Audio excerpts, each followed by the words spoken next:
Hello, everyone. I'm Therese Bottomly, editor of the Oregonian and Oregon Live. This is Beat Check with the Oregonian. Today, I'm talking to watchdog reporter Ted Sickinger about his story from last month that exposed a bit of a loophole in the Oregon Lottery's rules. Ted, welcome back to Beat Check. Thanks, Therese, for having me. So last month in July, you reported an interesting story about Oregon Lottery winners, and winners maybe in quotes there. Why don't you recap your main findings? Okay, well, what we found was that there were, maybe a little background here. This really got set up as part of a fairly standard news gathering process. As listeners may recall, we had a huge Powerball winner, $1.3 billion back in March. So that win generated an enormous amount of interest, and we wanted to tell folks, we wanted to provide some context to that and tell our readers, how often Oregonians are hitting lottery jackpots, where that happens, et cetera, which retailers are frequently generating big prizes. And it turns out that one of our staffers, Mark Graves, had already requested a list of previous winners from the lottery. And I don't know if he was doing that for any particular news reason or it was just his personal interest, but he'd already been down this rabbit hole of reporting and noted to our editors that we had, a few individuals or, more than a handful of individuals who were winning large prizes with frequency that was suspicious. So when we had this big winner, I re-requested the updated list since the beginning of 2018 and began sorting the numbers. So Oregon, as it turns out, is one of 22 states that don't allow you to remain anonymous when you win a big lottery prize. And for any jackpot or Keno prize greater than $600, you have to mail in the ticket or cash it in person at one of the lottery payment centers in Wilsonville or Salem. And for video lottery, the cutoff is $1,250. And for all those tickets, the name, the resident city, the retailer that sold the ticket, they're all public record. And most of the truly large winners had one major jackpot, like the gentleman who won the $1.3 billion back in March. And we don't have those that frequently.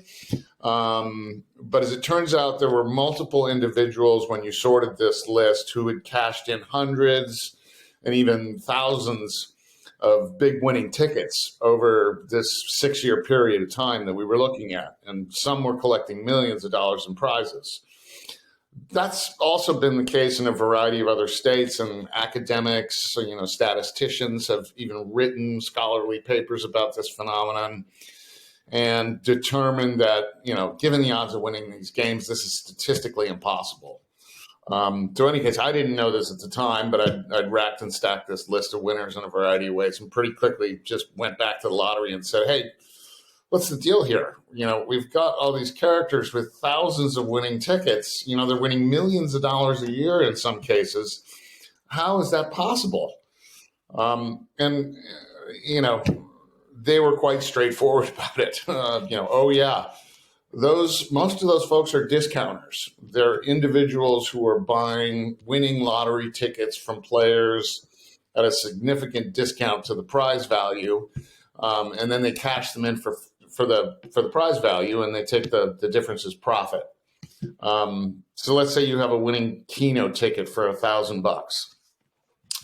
You can take that in to the payment center or mail it into the lottery and collect your prize, or you can sell it to a discounter for cash. Let's say, the discounter is willing to pay, and the prices vary. I think they're negotiable. They're depending maybe on your desperation at the moment to sell one of these things. But a $1,000 ticket, anywhere from $500 to $800. And then the discounter will go down and claim the prize in their own name, collect the winnings, pay the taxes, etc. The lottery knows, for the most part, who these folks are. They can't, the play is anonymous, so they don't know who originally won the prize. But, and in some of these instances, it's so obvious, and some of these folks are pawn shop owners. Some are just individuals who are operating this lucrative side hustle. And all the lottery employees in the payment centers know them as they're in there all the time. 3 times a week, these guys come in with 15, 20 lottery tickets, big winners. The bars know who they are, and apparently recommend various discounters to players who want to sell their tickets. And so explain, why would somebody take a discount? It's not like if you turn in the ticket, you got to wait 6 months to get your winnings. I mean, what is motivating them to shield their identity and take less money than they actually won? So, I ended up talking to a bunch of these discounters, and they were very open about that. And the lottery, too, is very aware of, the reasons that these folks do this. Some of these folks just don't want anything to do with taxes. They don't want to be reporting these winnings. They might not, pay taxes at all. When you do win one of these big prizes, the state will do a background check, and it can garnish your winnings for past due child support or other debt to the state. Some folks want to avoid that. Some just have no ID or fixed address to send the winnings to. They don't have any transportation to get to a payment center. In a lot of parts of Oregon, it's hundreds of miles to go to Wilsonville or Salem, so it may be more convenient just to sell these things to a discounter. Some just don't want their spouse to know about the winnings. Maybe they're involved in the middle of a divorce. They don't want to report this stuff. Really large prizes can affect your eligibility for Medicaid or Medicaid benefits. If you have to report that income, one very depressing reason is that, they want the cash immediately so they can keep gambling. Many of these folks are inveterate addicted players. What I'm told by, the people that are buying the tickets from them, and they want the cash immediately so they can keep on gambling. And you said the lottery knows about this, and weren't they concerned about it? Didn't they make moves to try to eliminate this issue? So, yes, they say they are concerned, but they haven't really done much about it. Again, they say the play is anonymous. This is legal in Oregon at this point. The lottery's known about the practice for years. They know it's problematic on several fronts. Again, it enables tax evasion. And we can talk more about that. Again, there's this past due child support and other debt that's being garnished. They said they were concerned about sketchy discounters being willing to manipulate honest winners into selling tickets, saying, for instance, that the lottery is going to verify your citizenship before paying up. That's not the case, but, there is potential for abuse of the winners. In other states, this has been tied to money laundering, with individuals using lottery and discounting to conceal the origin of some illicitly obtained money.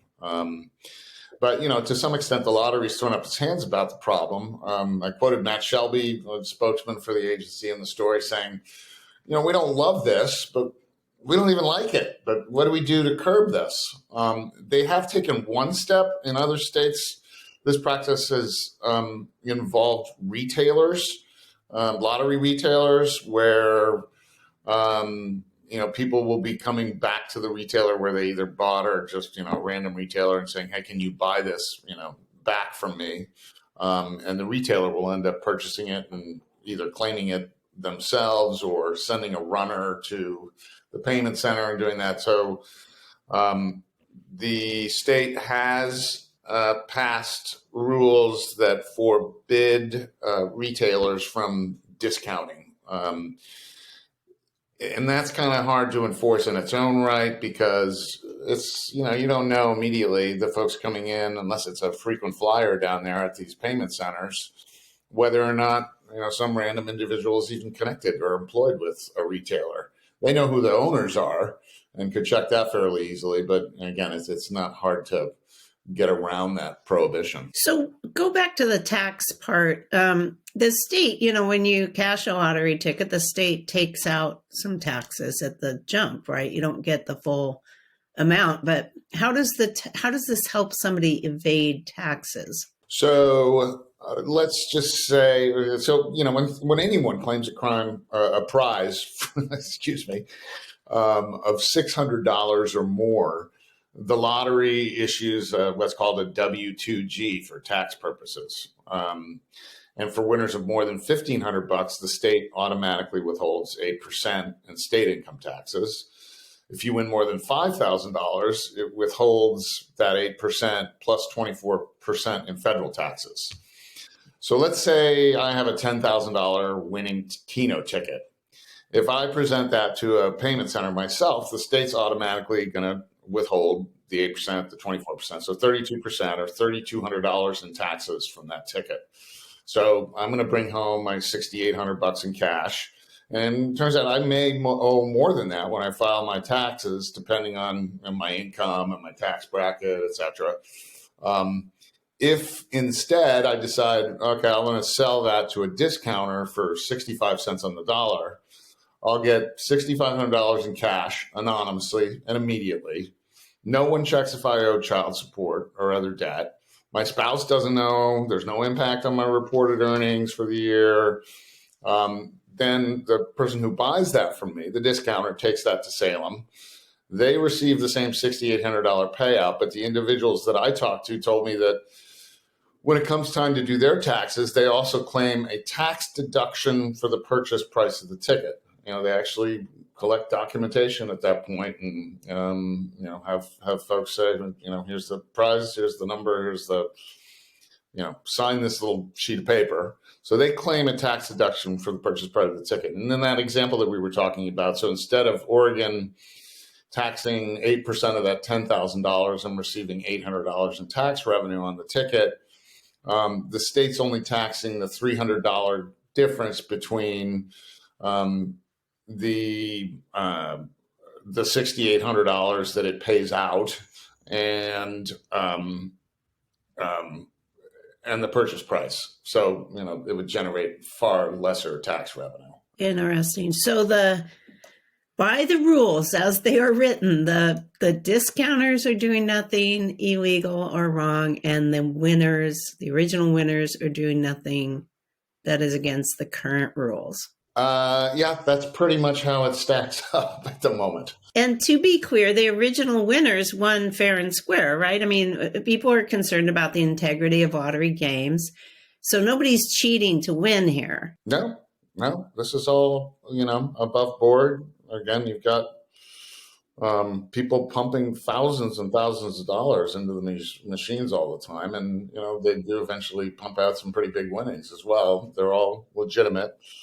And again, anything below $600, you can just have it cashed out, or $1,250 for a video lottery ticket right at the bar. And again, above certain thresholds, you have to go down to Salem. And as it stands, this discounting scheme is not illegal. And are there certain games where this is more of an issue, or is it all the games? You mentioned Keno and. Yeah, it can be all the games, but it is, Keno and video lottery accounts for 93% of Oregon lottery revenues, and they, frequently pay out. So it's mostly an issue with video and Keno lottery tickets in Oregon.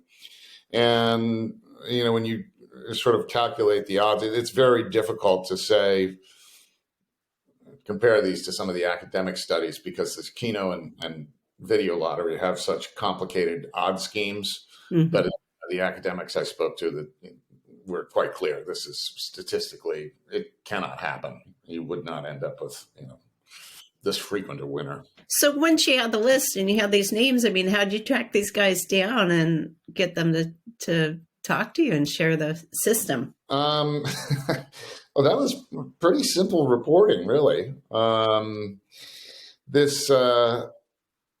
names and their cities were listed in the winners list that we got from the lottery. And I started calling them, and most of them were willing to talk to me because it's not illegal.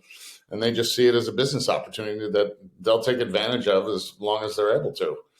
I met with one discounter from Vancouver who essentially operates out of his car, word of mouth. He's been doing it for more than a decade and told me he handed out thousands of business cards to individuals and to bartenders, over the years. And he offers bartenders a finder's fee when they refer a customer. And if he's not doing anything important that day, he says he can generally meet anyone within a winning ticket within 45 minutes around Portland. A bunch of the big discounters out there are pawn shop owners. I spoke to one in Central Point, north of Medford, who had purchased and claimed $2.3 million worth of tickets in the previous year. And she said people, they come from the coast, they come from Central Oregon, hundreds of miles to sell their tickets. And she said, we don't make a lot of money on this, but a little bit on a lot adds up.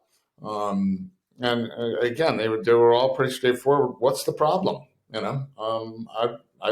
They know me. They know I'm doing this. Yeah. Well, as a journalist, we are in favor of government transparency. If we didn't have that law, if Oregon did not require the names of winners to be public, we would never have known that this was going on. So I'm really happy that the public records law worked as it was intended to do. And I'm glad we're one of the 22 states that require that lottery winners come forward by name. Now, things may change, it sounds like, after your article published. Tell us a little bit about the reaction and what happened. Well, so we did, again, this is an issue around the country, and we did check with a variety of other states about what it is that they do about this. And some are far more aggressive in trying to curtail this practice. And Texas law, for instance, makes it a felony for a prize winner to sell their right to claim a prize, or a discounter to claim the prize of another winner. California also bans the assignment of winners' interests in their prize to somebody else, regardless of the reason. And if it determines the claimant isn't the winner, they can reject the claim. Other states have a practice of investigating frequent winners and suspending their prize claiming privileges or denying claims. Georgia does that when the winner can't prove when or where they bought a winning ticket, or if they fail to disclose a relationship with the shop owners. Massachusetts investigates anyone who claims 20 or more prizes or more of $1,000 in a year, and they suspend the prize claiming privileges that if they find that these are factually or statistically improbable, they cut off the spigot. Oregon considered a similar rule to Massachusetts last year, but I guess they decided that they were going to hold off because they were concerned it was going to be too costly to enforce and ineffective. Maybe these folks would just employ more runners. But we did reach out to a variety of lawmakers that sit on the gambling regulation committee in the House and Senate.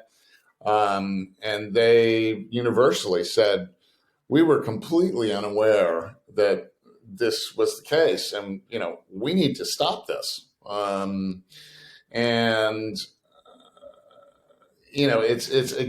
It's difficult to say how widespread the practice is, but we also talked to the head of the Child Support Enforcement Division here, and she said, adamantly, I want to close this loophole. If I collect $100 for a family that hasn't seen payments in a while, that's real money. We should get on this.